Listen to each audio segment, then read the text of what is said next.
অনুষ্ঠানে teaching learning method এবং নিপুণ ত্রিপুরা মিশনের বিভিন্ন দিক নিয়ে আলোচনা করা হয়। আলোচনায় নার্সারি স্তরে ছাত্রছাত্রীদের বিদ্যালয়ের প্রতি আকৃষ্ট করার ব্যাপারে অনুষ্ঠানে উপস্থিত অতিথিরা বিস্তারিত আলোচনা করেন। বিলোনিয়া পুরাতন টাউন হলে আয়োজিত অনুষ্ঠানে রাজ্যের বিভিন্ন জেলার বিদ্যালয় থেকে আগত ছাত্রছাত্রী ও শিক্ষক শিক্ষিকারা বিভিন্ন মডেলের টিচার লার্নিং মেথডের ওপর প্রদর্শনীতে অংশগ্রহণ করেন। মূলত নার্সারি থেকে তৃতীয় শ্রেণী পর্যন্ত শিক্ষা বিষয়ক ও উপযোগী শিক্ষণীয় উপকরণ প্রদর্শন করা হয়।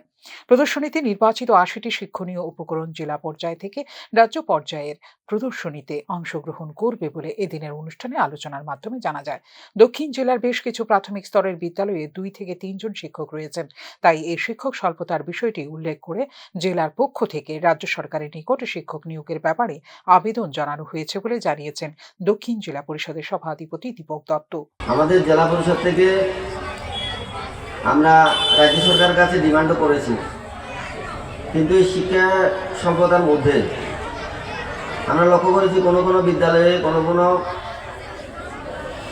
সাব ডিভিশনের মধ্যে একটি স্কুলের মধ্যে বিশেষ করে জুনিয়র লেভেলে 2-3জন শিক্ষক রয়েছেন।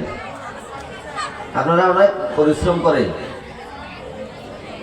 ছেলে মেয়েদের, ছোট ছোট বিশেষ করে ছোট ছোট ছেলে মেয়েদের শিক্ষা দিতে গেলে, তাদের ডিসিপ্লিন মেনটেন করাতে গেলে স্কুলগুলোর মধ্যে অনেক পরিশ্রম আপনাদের করতে হয়। দক্ষিণ জেলার প্রাথমিক স্তরের স্কুলগুলিতে শিক্ষক স্বল্পতা থাকা সত্ত্বেও বর্তমান শিক্ষক শিক্ষিকারা ছাত্রছাত্রীদের শিক্ষার মান উন্নয়নে যথেষ্ট উদ্যোগী হয়ে এগিয়ে এসেছেন বলে শিক্ষক শিক্ষিকাদের ধন্যবাদ জানিয়েছেন দক্ষিণ জেলা পরিষদের সভাধিপতি দীপক দত্ত।